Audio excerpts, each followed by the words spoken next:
Salut toi! Est-ce que tu savais qu'il y avait des règles à suivre pour faire la guerre? Ça paraît fou, non? Ces règles sont là pour faire en sorte que les droits humains soient protégés un maximum lorsqu'il y a un conflit armé et que par conséquent, les droits humains ne vont pas toujours être respectés. Depuis le début de son invasion de l'Ukraine il y a plus de 3 mois, la Russie a blindé enfreint ces règles. Mais quelles sont ces règles et comment est-ce qu'elles influencent les relations entre les États? On en parle ensemble dans ce nouvel épisode de Freely. Dans la nuit du 24 février dernier, les troupes russes ont commencé leur invasion de l'Ukraine sous les ordres de Vladimir Poutine, leur président. Bombardements et combats sont devenus le quotidien du peuple ukrainien et des millions d'entre eux ont décidé de fuir cette situation intenable en Ukraine. Le vrai problème, c'est que la Russie ne suit pas du tout les règles qui ont été établies pour permettre la sauvegarde des droits humains en temps de guerre. Ces règles découlent de la création de l'Organisation des Nations Unies, l'ONU, qui a été créée à la fin de la Seconde Guerre mondiale. Les États voulaient s'assurer que les horreurs qu'ils venaient de subir ne se reproduiraient plus. Le but premier de l'ONU, c'est de faire régner la paix dans le monde. Et c'est pas ce qu'il y a de plus facile, on est bien d'accord. Pour définir comment les États doivent entretenir des relations pacifiques entre eux, la Charte des Nations Unies a été écrite au moment de la création de l'ONU. Ce document, c'est vraiment l'essence même de l'organisation, et un pays ne peut être membre de l'ONU que s'il accepte cette charte. À l'heure actuelle, l'ONU compte 193 États membres, dont la Russie. Mais il n'y a pas que cette charte qui régit les relations internationales, il y a aussi notamment le droit international, dont une des branches est le droit international humanitaire. C'est ça, le fameux droit dans la guerre, c'est lui qui décrit comment on peut faire la guerre tout en respectant un maximum les droits humains. Parce que oui, même si le droit international a plutôt tendance à interdire la guerre, il y a des règles au cas où ça arrive, et elles sont basées sur 2 grands principes. Le premier, c'est le principe de distinction entre combattants et personnes civiles. En temps de guerre, on ne peut attaquer que des objectifs militaires, tels que des camions ou des bases militaires. Et ça semble tout à fait normal, non? Enfin, on va pas attaquer des hôpitaux ou des écoles. Cependant, on sait qu'il y a toujours des victimes civiles pendant une guerre, et c'est là qu'intervient le deuxième grand principe, le principe de proportionnalité. Le but est de faire en sorte qu'il n'y ait pas plus de victimes civiles que militaires. À nouveau, on peut pas commencer à attaquer un hôpital sous prétexte qu'il y a 2 militaires devant. Ça n'a pas de sens, il y aura beaucoup plus de victimes civiles que militaires en faisant ça. Ces 2 principes sont repris dans de très nombreux textes que la Russie a ratifiés. Et quand on ratifie quelque chose, ça veut dire qu'on promet de le respecter. Et là, pour le coup, c'est pas vraiment le cas. La Russie ne respecte aucun de ces 2 principes. Elle attaque justement des hôpitaux, des crèches, des écoles, sans prendre en compte le principe de distinction entre personnes civiles et militaires, ou le principe de proportionnalité. Et c'est pas tout, la Russie a également violé une des règles de la Charte des Nations Unies en attaquant un État indépendant. Il est écrit dans la charte qu'il est interdit d'utiliser la force dans les relations internationales, de 1, et de 2, d'attaquer un État souverain. En d'autres mots, la Russie a commis un crime du point de vue du droit international. Elle attaque l'Ukraine de manière disproportionnée dans le but de faire avancer son invasion, peu importe le prix humain.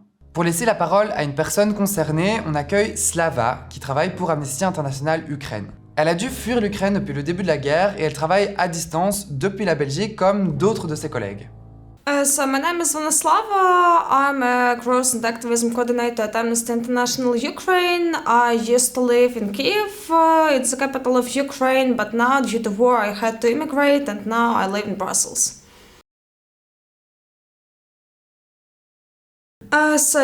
When Russia invaded Ukraine, I was sleeping, and when I woke up, it was completely different reality. So imagine, like a day before, I was preparing to organize Women's March in Kiev. In other regional city, I had meetings with activists, and it was like another reality. And when I woke up, I couldn't grasp what's going on. I was writing my colleagues, dear colleagues, could you tell me what's going on actually? Then there were such terrible news about bombings, about military troops who are coming to Ukraine, to Ukrainian cities.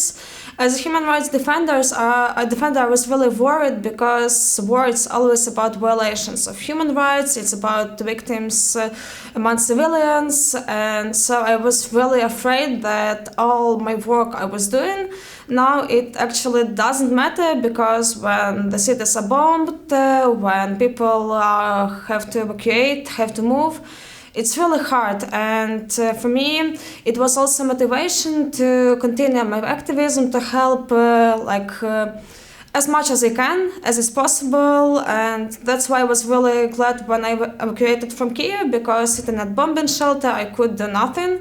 So you just sit at shelter, there is no connection, and you can't do anything.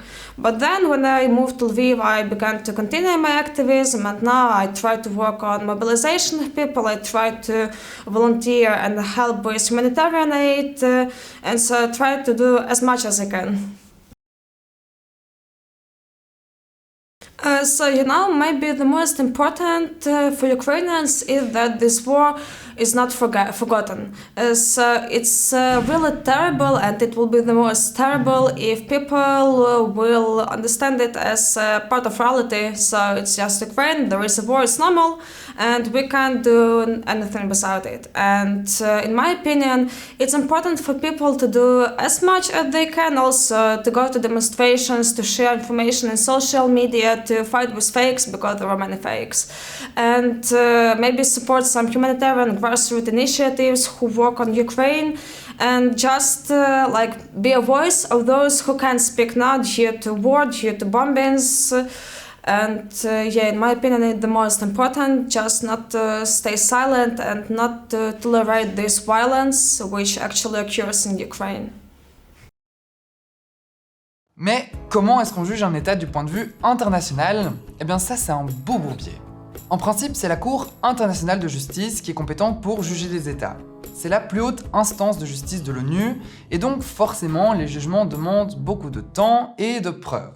Pire que ça, une fois qu'un jugement est rendu, la Cour internationale de justice n'a aucun moyen de forcer l'État condamné à respecter ce jugement. Elle a d'ailleurs déjà ordonné à la Russie d'arrêter son invasion violente de l'Ukraine, mais rien n'y fait. Dans la même veine, la Cour pénale internationale juge des personnes accusées de crimes de guerre, de génocide ou de crimes contre l'humanité. C'est le statut de Rome qui a fondé cette cour, cependant la Russie n'a pas ratifié ce statut. Gros blocage donc au niveau des instances internationales. Au final, elles ont qu'un pouvoir d'action symbolique. Plutôt que de rester les bras croisés, la Cour pénale internationale ainsi que de très nombreuses ONG telles que Human Rights Watch ou Amnesty International ont commencé à enquêter très tôt sur les violences faites en Ukraine afin de récolter un maximum de preuves telles que des témoignages ou des images satellites. Récolter des preuves pendant une guerre, c'est vraiment pas quelque chose de facile. Aller sur place, c'est hyper dangereux et les témoignages changent avec le temps par peur de représailles. Donc au plus tôt on s'y prend, au mieux c'est. La récolte de preuves a deux objectifs. Faire condamner les coupables de crimes de guerre et augmenter la pression sur les autorités russes pour leur faire comprendre qu'elles ne peuvent pas violer les droits humains sans qu'il y ait de répercussions. Certains États comme l'Allemagne ont aussi lancé des enquêtes indépendantes pour déterminer si des crimes de guerre ont été commis par des individus. L'Ukraine a elle aussi lancé des enquêtes sur son territoire, et un soldat vient d'ailleurs d'être condamné à la prison à vie pour avoir abattu un civil non armé. Une pétition a été mise en place par Amnesty International pour demander au ministre de la Défense russe de respecter le droit international et d'en finir avec les atrocités que les troupes russes font subir au peuple ukrainien depuis des mois. Je t'invite donc à signer cette pétition. Comme d'hab, tu trouveras le lien en bio ou en description de la vidéo. N'hésite pas non plus à liker et à partager cette vidéo pour propager l'information et récolter un maximum de signatures. Quant à moi, je te fais plein de gros bisous et je te dis à très vite dans un nouvel épisode de Freely.